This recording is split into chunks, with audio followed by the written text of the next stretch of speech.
What's up, everyone? This is Tatum. I'm back with another episode of Fuck This Review, where tonight I'm going to be reviewing the new JID album, The Forever Story. I got this shit you can light with a lighter. Fuck a lighter, I can light on the stove. If you follow my channel and then you're like a constant subscriber, you hear me talk about JID, but it's not in like the good light. So this is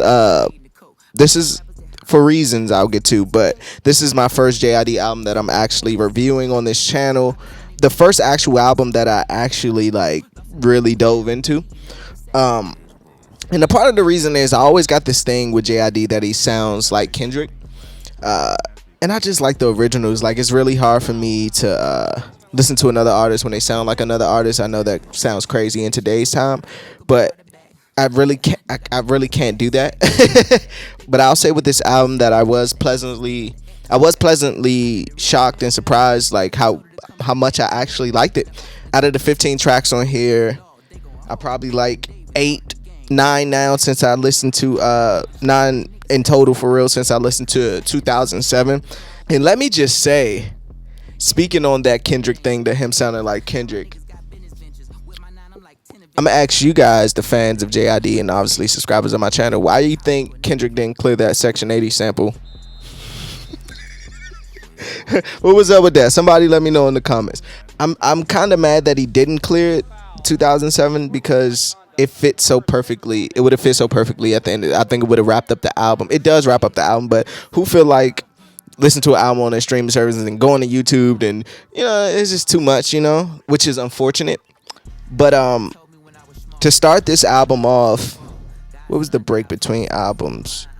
Like 2 years, I believe. So 15 tracks to start it off. The one thing I do love about this album, let's just get right into the review. First thoughts. I like this album, and the thing that I really enjoyed about the album is the story told within, the whole family aspect to it. I really enjoy that because, with a lot of rappers, we don't even know who these people are. Like, even though we follow on social media, is always a facade. But to see like the origin story of an artist and paint that picture for us, and being as vulnerable as he was, because even though some of the family stories on here, they're cool to speak about, but you never know how other people might take those stories, you know what I mean? And the fact that he did have, I believe, like his father on here and his brother and sister telling some of those stories from the past was just dope to me. Another thing I enjoyed about the album is the fact that the production, like, it was so many beat switches during, like,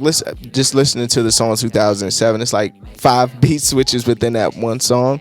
And for somebody who is like lyrical like him, I think it's dope that he focused on that as well as the lyrics, because he is such a lyricist. And sometimes, not me, but I feel like some people just like they fall out of love with the song like the longer it goes on. So I think the beat switches added something to it. So I enjoyed that aspect with the production.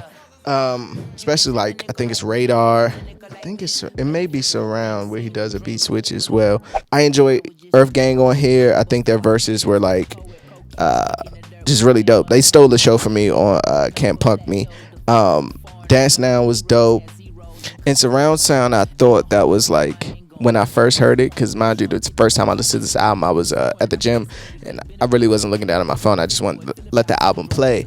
And when I heard Surround Sound, I was like, this sounds like a perfect song for 21 Savage. And lo and behold, he pops up on the record. I don't think it's one of his best verses, but it was a good match. You know what I mean? Good marriage.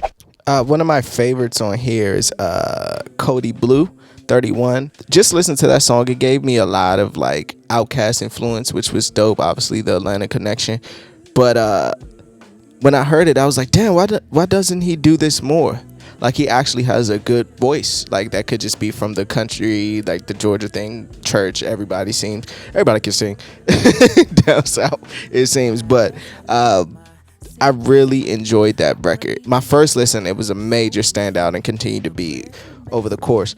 To be truthfully honest, I didn't like the Ari Lennox record, and the part I didn't like about that song was her, which is not usually the case. I enjoy Sis and them, bruh and them, just telling those stories of, growing up with a brother and fighting, and the sister who I guess they going through that, were going through that thing during a time where they wasn't speaking as much and only seeing each other holidays, or she's not even showing up to that holiday because of blah blah blah.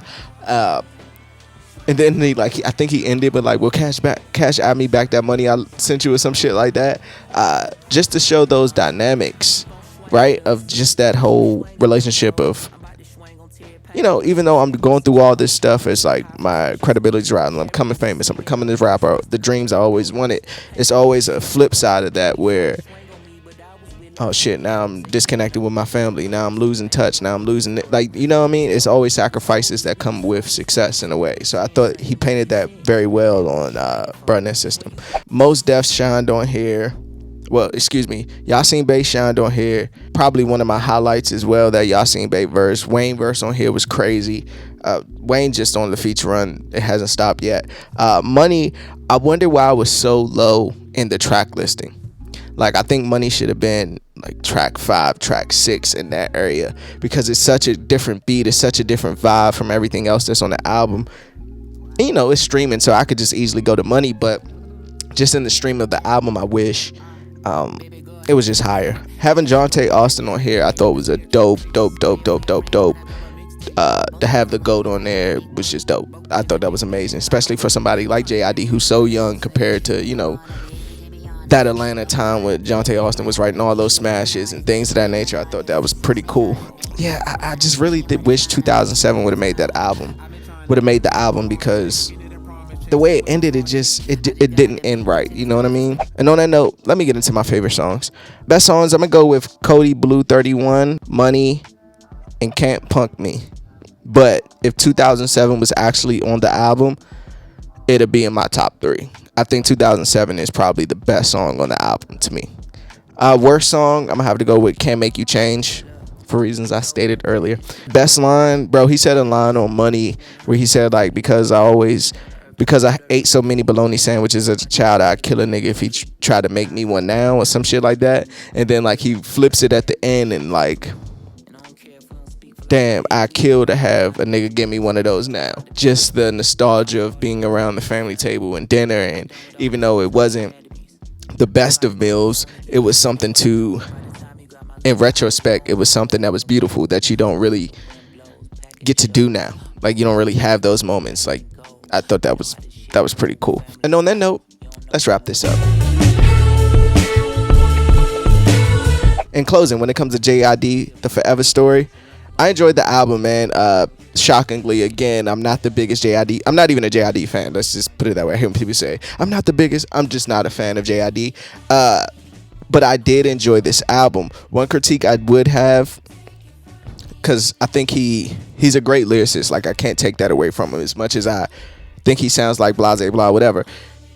The boy can write, the boy can spit. Not to even belittle him to say boy. He can spit, he can rap. Like, it's blatant. Like, sometimes I think he overdoes it to prove a point, and I don't really like when rappers do that. But that's beside the point.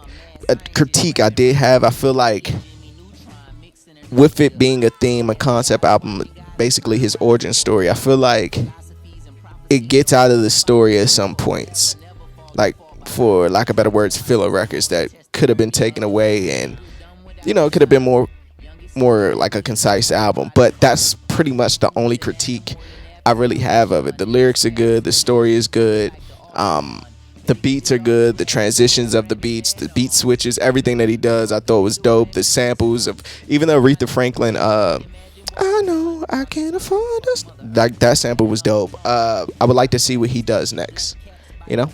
So, and that's pretty much all you can ask for, like, with an album. Like, it's a good, it has replay value. Do you want to listen to the artist again in the future? Yes. So it did a job for me. Let me know in the comments what you thought of the new JID album. And I keep saying JID because I was literally told to my via FaceTime that since I'm not a fan, I can't call him JID. So let me know in the comments what you think of the new JID album. What's some of your favorite tracks on here? What do you rank it? His discography. Did you like the story on here? Let me know in the comments. Don't forget to hit that like button, hit that subscribe button. We almost at 3,000 subscribers, which is dope. And we're just gonna keep growing from there. So as always, fuck this review. I'm Tatum. Peace.